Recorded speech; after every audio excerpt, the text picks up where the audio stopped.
It's important to recharge, but when you go on vacation, please don't hide the key under the mat. That's safe-ish. We know safe-ish home security hacks don't actually work. We just use them because they're easy. ADT's systems help keep you safe and secure and are customizable to your needs. ADT offers tools and services like 24/7 monitoring and cameras you can check from virtually anywhere with the ADT Plus app. Visit ADT.com or call 1-800-ADT-ASAP. Don't settle for safe-ish. Get ADT.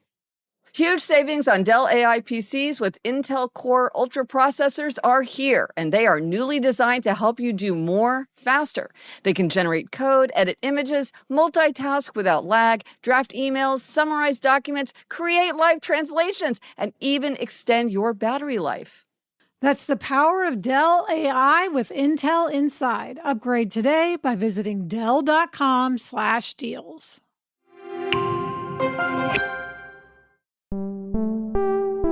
Lemonada. I'm Gretchen Rubin, and this is A Little Happier. I wrote a book about habits called Better Than Before. In it, I described the 21 strategies we can use to make or break our habits. And sometimes people say, 21 is too many. Just give me the best ones. But it's actually good to consider the complete menu of options. Some of these strategies work very well for some people, but not for others. Some work for us at some times in our lives, but not in other times of our lives. I've been studying habits a long time before I began to appreciate the importance of the strategy of identity. Our idea of this is the kind of person I am is so bound up in our habits and actions that it's hard to see.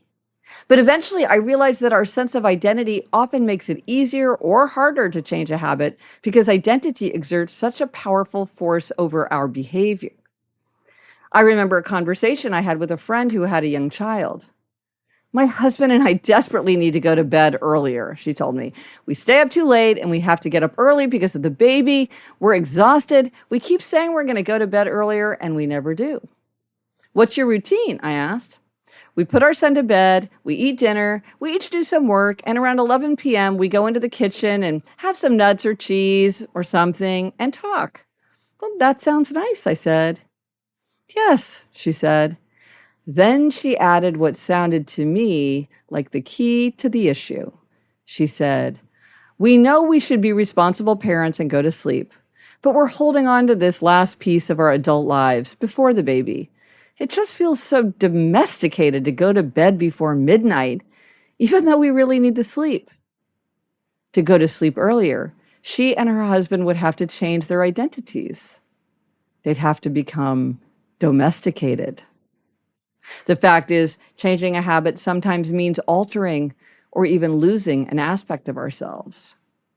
Companies and institutions can change our habits for better or for worse by persuading us to link certain habits to identities to which we aspire. One of my favorite examples comes from the terrific book Made to Stick: Why Some Ideas Survive and Others Die by Chip and Dan Heath. They describe how an anti-littering campaign successfully changed the littering habits of Texans. In the 1980s, Texas had a huge litter problem, and it was costing the state millions of dollars to deal with it. Many popular messages such as please don't litter, give a hoot, don't pollute, and pitch in had failed with the target demographic. The typical person who littered, they determined, was a man between the ages of 18 and 35, drove a pickup, and liked sports and country music. Please don't litter just didn't resonate. So for the campaign, famous Texans such as George Foreman, Stevie Ray Vaughan, Willie Nelson, and various popular Texas sports figures made TV spots with the message, "Don't mess with Texas." The campaign convinced viewers that a true Texan, a proud, loyal, tough, virile Texan, doesn't litter. A true Texan protects and respects Texas. During the campaign's first 5 years, visible roadside litter dropped 72%.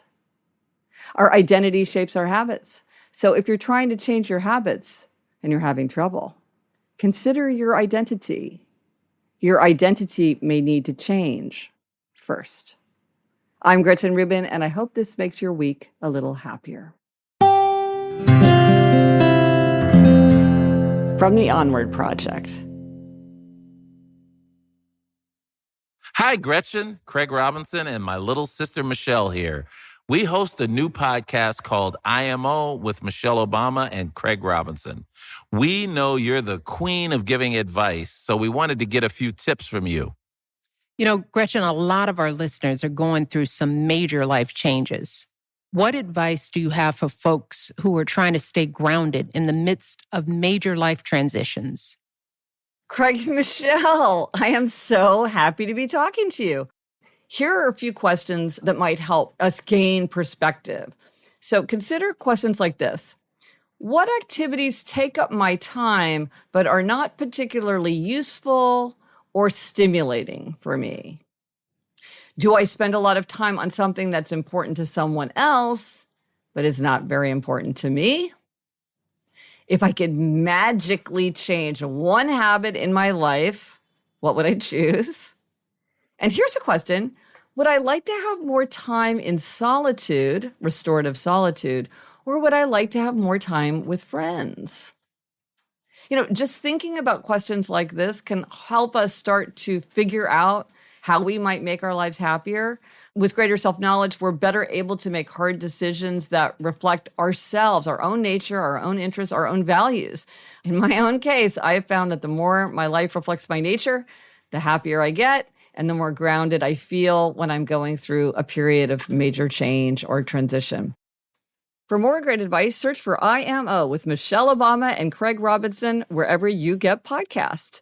You can listen to Issa Rae on letting go of certain friendships, Kiki Palmer on why disappointment is actually the key to career success, Seth and Lauren Rogan on caring for aging parents, and so many more.